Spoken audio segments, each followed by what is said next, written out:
everyone, let's get started. My name's Cathleen Tracy. I am the system owner for Web Content Management as a Service, which is a web platform that we have at the Department of Homeland Security that we use to host 20 different Drupal websites. Most of our websites are still Drupal 7. We have a few that we've built directly into Drupal 8, and we've done one successful migration from Drupal 7 to Drupal 8. We have an integrated secure platform. We have multiple environments. We have a test integration. We have a staging site. We have a production site. We're in the CGI Federal Cloud. We have a full stack for development. We've been doing Drupal since 2012, I believe. 2011 might be the first site that was, I think ready.gov was the first site that we brought on. We have all the top line websites for Homeland Security, so uscis.gov, dhs.gov, uscert.gov, FEMA.gov, cbp.gov. And since we have 20 of them, you don't need to hear me repeat all of the domains we have. One of the things we've really been working into is automation. So I've brought a couple of my team members here. Kyle Day is one of my cloud engineers. Josh Burnett is one of my cloud ISSOs to talk about different areas where we've spent investment time in automation and how we have really seen the payoff in our processes, and want to share with you all in case you can find this similar cost savings. You guys want to say anything before we get started? Yeah, so as Cathleen said, I'm one of the engineers on the platform, so I handle a lot of things. I handle a lot of the automation. I write a lot of the automation scripts. I help a lot of the different tenants, like Cathleen was just talking about, USCIS, FEMA, all of them. So I have my fingers in a lot of pies, and I get to do a lot of different things and get to play with a lot of different technology, so it's really fun. Cool. And Josh Burnett, so as she mentioned, I'm the Cloud ISSO. If you're not familiar with that, Information Systems Security Officer, basically provide security services to the WCM platform. And as you might not be surprised with Homeland Security in our name, security is something we highly value and we actually have really strong protocols for. So everything that we're going to really walk through, we actually had to go through a lot of different clearance processes to get this all up and operational. So it's something that I think that hopefully you'll find some value in. So we started off with this little, funny comic to try to set the stage for automation. That even if you have this fantastic idea and you know it's going to save time and energy, you still have to make the commitment to changing processes. People don't like to change their processes; they like the way it is. I want to move out with my square wheels. And with any type of automation, you do have to stop for a second to actually implement those changes before you get the payoff for automation. And that's actually one of the challenges, because sometimes it seems to be easier to just keep going the old-fashioned way versus taking the time, adding a little bit more time and resources to something to get the big rate of return that you'll get with automation. So what we have found with going into doing a lot of automation, by introducing scripting, we just got rid of a lot of manual error. One of the first processes that we really worked on automating was being able to take database snapshots and asset snapshots from production and move it down to our lower environment. So copy everything that we had on prod down to staging and testing. And it took one of my cloud engineers, Kyle, like an hour, to go grab all the files, zip them up, break them down, put them so where they could be, reestablish them in other places, possibly put them up where the developers could take them and put them down into their local environment. So that was actually one of the targeted places that we looked at for doing automation. And what we found, especially with that, when you start measuring that level of effort, one, there was always the chance of error, but two, it took about an hour. So, an hour of engineering time becomes real money. So we looked into doing automation scripts to be able to track that. By having everything scripted, now we have an audit trail. We know who did the work at what time, what actually happened. But beforehand, it was all manual. So who knew? Who knew to do that? Or did we have, we use the Atlassian suite of tools. So we had Jira ticket asking for it. We knew how it was, but we didn't have who, when, where, the actual audit trail. So we found we ended up with a good savings of resources. So for this specific example, when we went through this automation example, we had now that we have 20 tenants, at this time it was less than that, but, doing these updates, they were an hour at a time. We figured we saved 750 person hours a year, the first year we implemented that for the amount of time. Now, it wasn't real savings, because it's not like I let anybody go. What I did is I redirected those resources to doing other things. So one of the reasons we've been able to bring on 20 tenants into our platform has been because we've been able to automate, so the level of effort it takes to bring on every Delta new tenant is lower because there's less manual lift. So, like Kathleen already alluded to, we have a lot of automation scripts that we've built out over the time we've been managing all these various component websites. So most of them are integrated into Ansible Tower. And the way that our environment's sort of set up, we have the 3 separate environments. We have production, staging, testing, and each environment corresponds to a separate branch inside of our static code repository. So if you push into the develop branch, it goes into our test integration environment, which is our dev environment. If you push into the master branch, it goes into our staging environment. And then we have a production branch as well. So with all of that, we had a bunch of, originally we used to manually kind of go and deploy each one of these sites, and with 20 different tenants, that is not at all feasible. It takes way too long. Even I looked the other day, and I looked inside of Ansible Tower, since it provides me with nice metrics, things, the number of times it's run, who it's run for, stuff, things like that. And it ran 170 times per day. So just our deployment script that would automatically run whenever anyone pushed any code into the developer master branch. They would deploy their changes out to the separate environments, ran 170 times per day. So even if you were really good at it, like really good, you could maybe deploy it out in 5 minutes. That's a conservative estimate. But let's say, if you're deploying it out in 5 minutes and it happens 170 times, that's a lot of hours. Really big number. Yeah, I'm not great at math, but Slightly less than 3. yeah. But you could have a person only dedicated to doing that on the team all day, every day. They would work on nothing else. They would just be deploying code out to those separate environments. So the fact that we got it automated and integrated into Ansible Tower just was a huge, huge time saving for us. And the asset and database refreshes that Kathleen was talking about, also, those it's very important to keep the lower environments, our testing environment and our staging environment. It's very important to keep those up to date with the production environment. So a lot of our tenants will go and do asset and database refreshes, and it's just very error prone. If we try to do it manually, it takes such a long time. So getting all of those integrated into Ansible Tower, we already mentioned huge cost savings.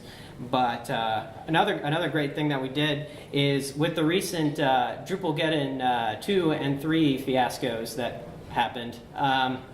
So as we were going and we were patching our 20 component sites, we actually noticed that a lot of the various tenants had modules that were very, very, very outdated, years.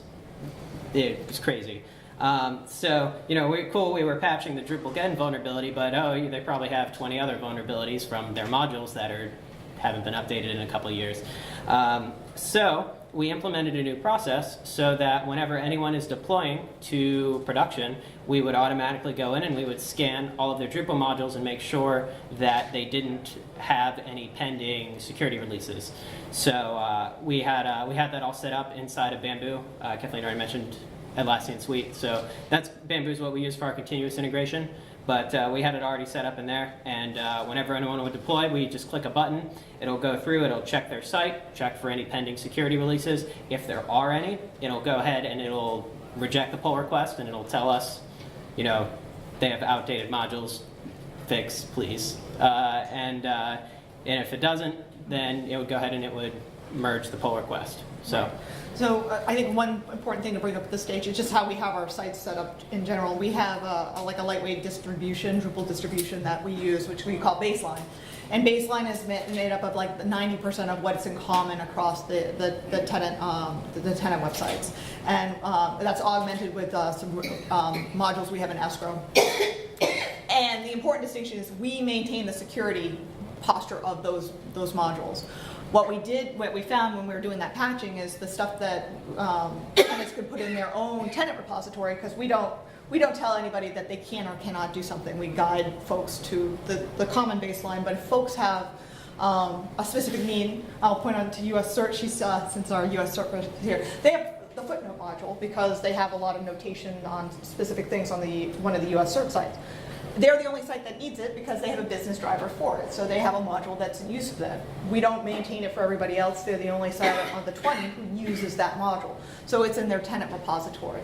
What we found when we were doing the Drupal dead patching is that we had been checking the parts that we had in common, but we were not really doing a lot of checking on what the other parts of the code base were. So that's the piece that we closed up as part of the last Drupal-geddon when the media module had to get fixed, and that's when we realized that folks were outdated on media because that was not part of the common baseline. So now the only way that somebody could deploy with a current security update is by exception only. So it's automated so it will get rejected. We have the ability to manually go in and override that, if there's an issue that requires a fast update. And so we found that to be a little bit the case when we instituted the process, and we're like, hey, you have this. They're like, yeah, but we really need this live. I'm like, you have 30 days to get it done. So at this stage, it's gone through, everybody's up to date, and they get email reminders anytime. I think that they come through as a reminder to say, hey, by the way, here's something you need to go and look at. So that, I think, has really upped our security posture across all of our sites. Because security is important to us. We love our security. Cool, thank you. So we know just about every single year, every month, every week, every day, every few hours, there are new vulnerabilities that are introduced to our IT systems. And because of this, the federal government has released policies for us to follow. Most of us here in the federal space, we're familiar with that we have to scan our systems, whether it be your operating systems, your web applications, your databases, whatever it is. And the reason why these policies are set into place is to help us keep our systems as secure as possible. And this doesn't only apply to federal systems, it applies to commercial systems as well, just because we're all worried about keeping our products secure. Too often you might look on the news, see articles, and you see all these companies that are getting hacked. They're losing confidential data, they're losing money, and I'm pretty sure none of us wants to see our agency or our company on the news. And so security is something that we all take seriously. Just like you, we take it seriously. But the issue wasn't that. So we were taking security seriously, but we weren't doing it in the most efficient way. And so we went down the path of automation. If you're going to do something more than once, you might as well automate it, because it's going to be able to increase your flexibility and also increase your efficiency. So we're actually going to focus specifically on static code scanning. So as mentioned earlier, it's a multi-tenant environment. We have 20 customers, and each tenant would submit code to be deployed in the environment. So basically we had 20 tenants submitting code every few weeks, and this would be the process. So they would submit the code to myself as the ISSO, and also as the analyst. I would go ahead and scan the code, review it, provide it back to the platform developers as well as our tenants as well. And now this in itself might seem pretty simple, but the issue was that we're doing this manually. So this process was taking anywhere from 6 to 8 hours each time. And now you have 20 tenants, 6 to 8 hours. Just think about how long that was taking, and a lot of tenants were. Well, since I've been on the project, every single week there's been a deployment. So it was definitely taking up a lot of time. And that's not even the hardest part. So when you think about it, so we were actually tracking all of vulnerabilities via a Excel spreadsheet. So from when that website went live, maybe 3 years ago, a year and a half, whatever it may have been, every single vulnerability was being tracked via an Excel spreadsheet. So it's a pretty hefty document. And every single time they deployed, they got scanned. Let's say they get scanned every 2 weeks. As the ISSO, I would have to go in there, put each new vulnerability in there, pass that back to our platform developers to review, and pass that back to our customers to review. So definitely a painful process. And on top of that as well, we also provide them with the 400-page developer reports. So if you're familiar with developer reports, you know it has what the vulnerability is, how to remediate it, there's other information regarding each finding. So we're passing all this back and forth to our customers each and every time they want to deploy. And now let's say that there was actually a vulnerability that needed to be remediated. So now they're going to send us code back in again for us to scan, review, update that Excel document and pass them on a new PDF file. So now we're going from 6 to 8 hours to 12 to 16 hours, or however long it may take for us to actually remediate that issue. So we're definitely taking security seriously. Like we're doing everything we needed to do, but it just wasn't efficient. So we went down the automation path as a way to increase flexibility, and also as a way to decrease, the headaches of our customers and headaches of our teams as well, and just to increase efficiency. And I'm not sure if many of you are familiar, but as an ISSO, you also have different roles. So I wasn't just, every day I wasn't just on my computer scanning code. I had other things to do because I had to provide compliance services as well. So sometimes it would take, up to 3 days for me to return the code back to them, and that was just not flexible. If the customer wanted to deploy within, a few days, I'm busy, I can't just provide it back to them immediately. So this wasn't a flexible process for us. So, automation definitely increased our flexibility, it increased our efficiency, it just made our lives a whole lot easier. And another thing with this too, with baseline and escrow, like we were talking about before, we provide a lot of modules for tenants to utilize when they first come onto the platform. There's many dozens of modules in here. And when we were scanning, before CodeDX, when we were scanning these, we were scanning all of these baseline modules every single time anybody deployed. So anytime any one of our 20 tenants deployed, it would scan those same modules, it would come back with the exact same findings again, and then we would have to provide justification as to why it was or was not a real finding, and we'd have to do that 20 times. So it took, one of the reasons why it took such a long time to do is because there were so many modules that had to be scanned, that had to be, that we had to go through, that we had to make sure weren't real findings. And so because we provide all those baseline modules as well, it was primarily our responsibility to actually go through and do these security scans. So it fell on us to review the baseline code as well as the tenant's profile code that was pushed. And it was, for 20 tenants with a small team like we have, it was just not really flexible, not really feasible as we continue to get more tenants onto the platform. So, just a little bit about how CodeDX works. So, like I mentioned before, we have the different environments. We have the test integration environment, which is dev, staging environment, which is the master branch, and then we have production, which is a third branch. So, in production, we have a branch called the security branch, which is very creative, I know. So we have a branch called the security branch, and whenever any tenant is ready to deploy any code to be security scanned, they put in a pull request to the security branch. So once they put in that pull request, like we talked about before, we'll go through, we'll check, make sure they don't have any outdated modules, the whole shebang.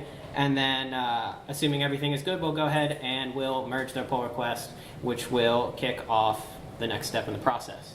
So we actually had a remote server that basically had all of our scanning tools on it, and we integrated our static code analyzer with Jenkins. So Jenkins, it ran basically, command line.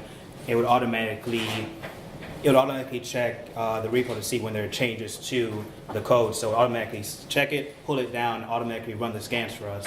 And that actually saves us a lot of time, because at first the ISSO was the one going in there, pulling everything down, running all of these manually. But with Jenkins setting that up, it was able to automatically pull everything down, scan it, and upload it when it needs to CodeDX. And we do have a couple extra things that we've had to do for CodeDX. So, for example, whenever we get any new ISSOs for any of our systems, any of our tenants that come on board, we do give them a run through of the CodeDX tool, because it's usually not what they're used to using. So we have documentation that we provide to them, but we go and we walk through the tool with them. It usually takes about 10-15 minutes. It's a pretty intuitive tool. I don't usually get any questions back to me asking like how to use the tool or if they're confused about anything. It's pretty intuitive, but we do give each new ISSO that comes on board about 10-15 minutes just to walk through the tool. And then another great thing about this method of scanning code versus the previous way that we were just talking about is now our baseline modules, those modules that we provide to everybody, are now separated from the rest of the code that we're scanning. So with this, we're only actually scanning the tenant's profile. So we're only scanning the custom code that they've written. We're not scanning any of the modules that we provide to them out of the box. So now, instead of having to go through and provide justification to the same finding 20 times, we just don't. We have that's a completely separate scan that we do once a month, and now the tenant scans for their production deployments are just much quicker. Awesome, thank you. So there's definitely a lot of benefits to CodeDX. One of it, being automation. Automation makes your life so much easier. You're able to get a lot more done. You're able to save a lot of time. Also, you have a central interface. There's better accountability. It shows its changes over time. There's less room for error. So when you think about it, a central interface, as was mentioned earlier, so we're basically uploading all our documents to a central repo for our customers to pull down. They'd have to go through those spreadsheets and try to find, whatever information they were looking for. But with CodeDX, everything was there for them.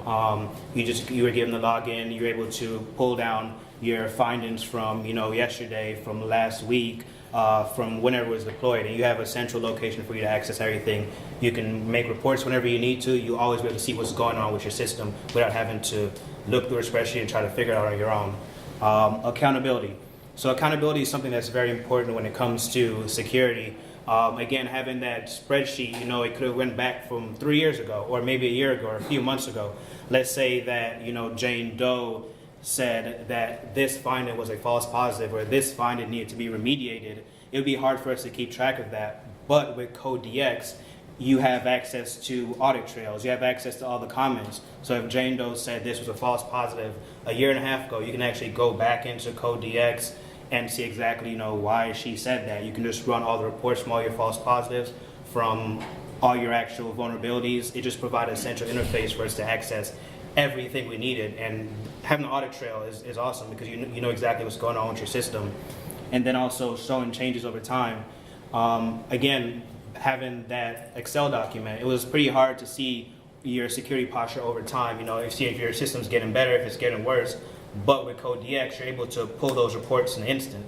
You can see just about everything that's going on. We'll have questions after. That's fine. We're almost done. So with that, you're able to see, you're able to run your reports and see everything that's going on with your system from day 1 to day 400 to 2 years from now. So that was pretty awesome. And then also less room for error. Again, going back to the Excel spreadsheet, it's so easy for someone to miss something. But with CodeDX, we have eyes on everything and they have eyes on everything as well. So there's definitely a lot less room for error. And then the responsibility of actually reviewing the code. Originally, the ISSO, the platform team, was primarily responsible for reviewing the code. But now that responsibility went on to our tenants as well. And then the greatest thing that I'm pretty sure that all of our tenants appreciate is being able to deploy more often. Back then it was taking me, 3 days or so to get the code back to them, but now they can deploy a whole lot faster. So it's definitely a lot of benefits that we've had, implementing Jenkins, implementing CodeDX, and just automating the entire process. And I think everyone can kind of agree that a lot of times people put in a pull request, and once they put in that pull request, they, it'll get merged, they'll think everything is in the clear, and then, the next day they look at it and they go, oh, I actually forgot to add the most important feature to this commit.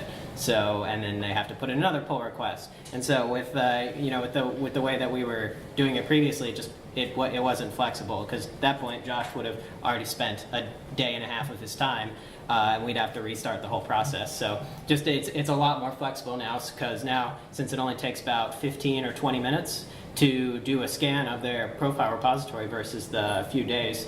If they forget to add some code, they can just go ahead and put in another pull request. It's only, it's 15 minutes, whatever. You have a couple of days, it's not really a big deal. So it makes the whole process a lot more flexible for us. Yeah, and the other piece that we've really seen some value in spades is that, when we did the manual process, we really focused on highs and criticals, and it was all about the highs and criticals. And now, once we went through the process of getting everybody baseline, and they just have to look at the delta, they've been using that extra time to drill down through their moderates and all the way down to their lows to actually get all vulnerabilities remediated and reviewed.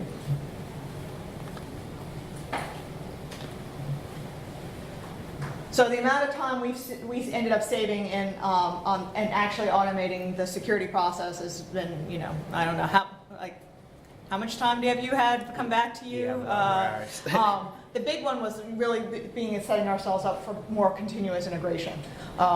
There's the pressure to be able to deploy, but we need to have that tempered with deploy safely. So we found a way to be able to automate this horrible manual process to really speed up time, because the other piece of it was not just people forgetting something. They get in, they're testing, they think they're good, they put the pull request in, they're still testing on staging, and they find something. They got to fix it. You can't deploy code that's not working. So then, of course, invariably, that's right after the spreadsheet was finished, and we say, hey, Josh, guess what? We have to start it all over again because they found something.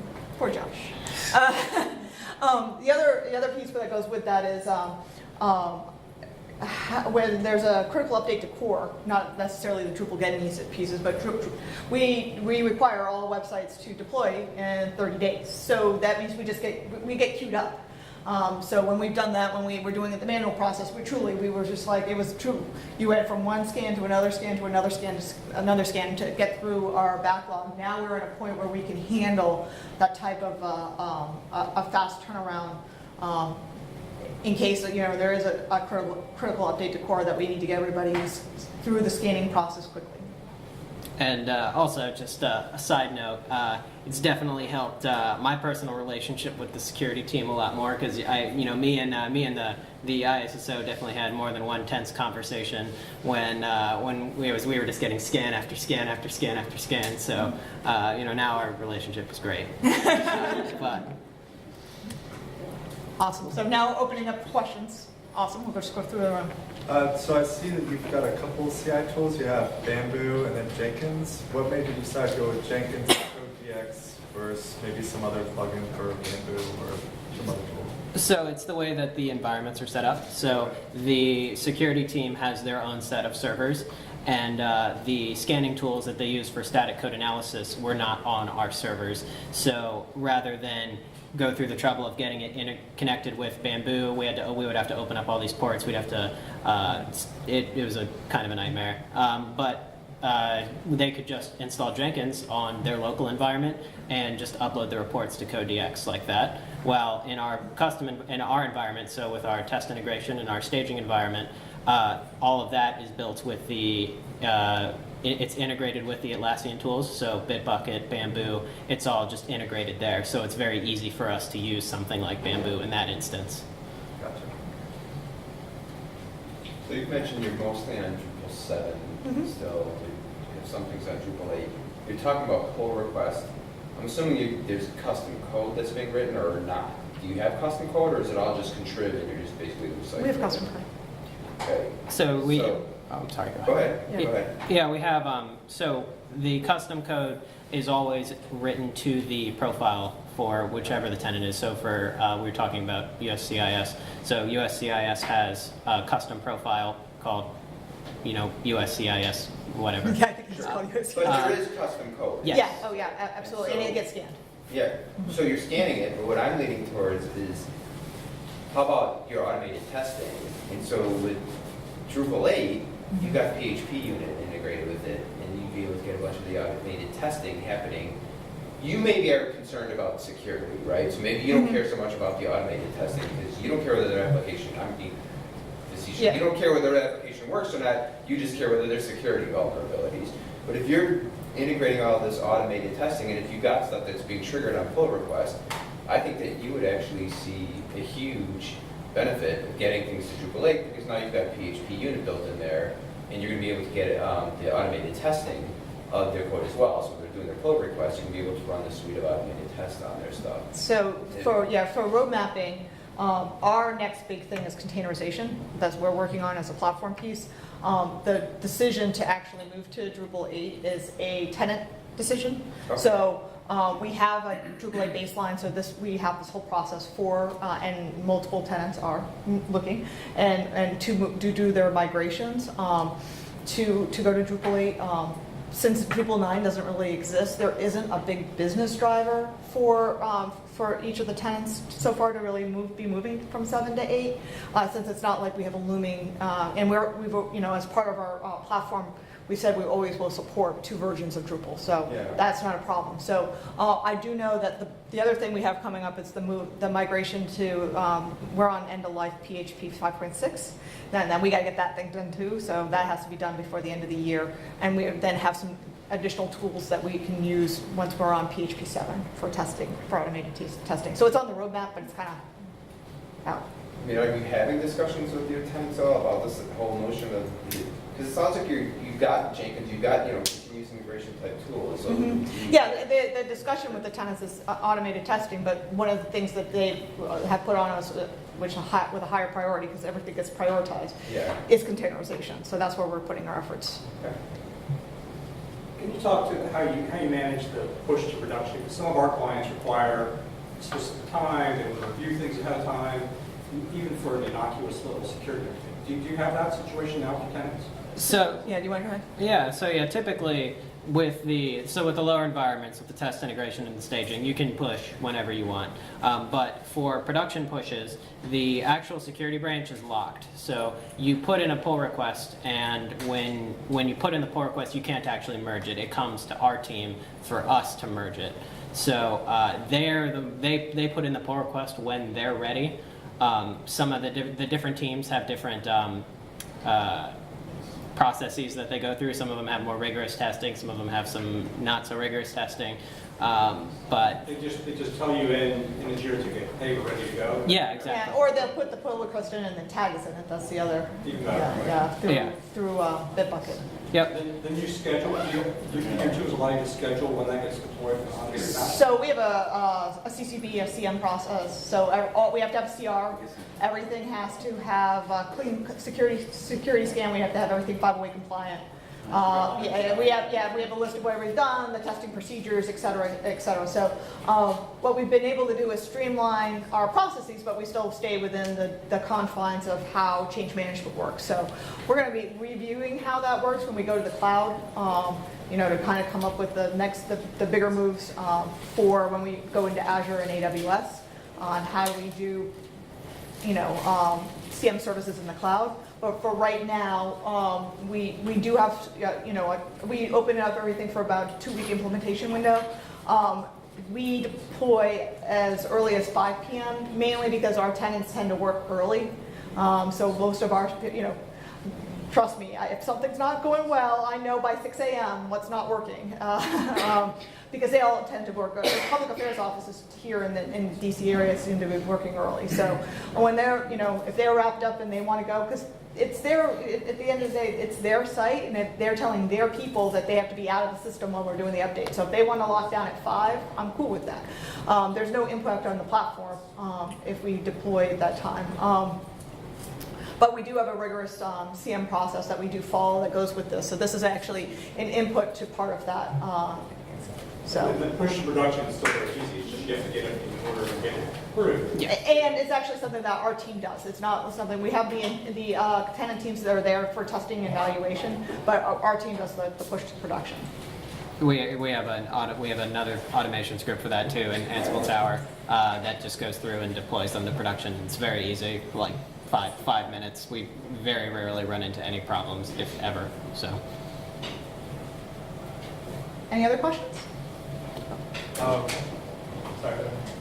What do you use for the static code scanning vulnerabilities? You're welcome to send me an email at kathleen.tracy@hq.dhs.gov with a federal account, and I'll tell you what we use. what made you decide to go with Ansible for automation as opposed to the other tools at all? So we, there's a storied history there. So we originally used Puppet, and we had a whole bunch of new members kind of join the team, and what we found with Puppet was that it was, since it's kind of Ruby light or Ruby-like, we found it was just a little bit harder for us to kind of follow and go through the syntax and figure out what was actually happening. It was kind of just more effort for us to get up to a reasonable speed or a reasonable level of proficiency. And we tend to use Red Hat products, so we have, we pretty much use Red Hat products across the board. So that was Red Hat bought Ansible, so it was included in the Red Hat repository, and it was really popular. A lot of people really liked it. So and we started writing it, and we liked it too. We thought it was easy, and then we just kind of kept it going from there. So now we just do all of our configuration management in Ansible rather than in something like Puppet or Chef. Any other questions? Well, thanks for sharing this 45 minutes with us or so. Thanks, guys. Appreciate it.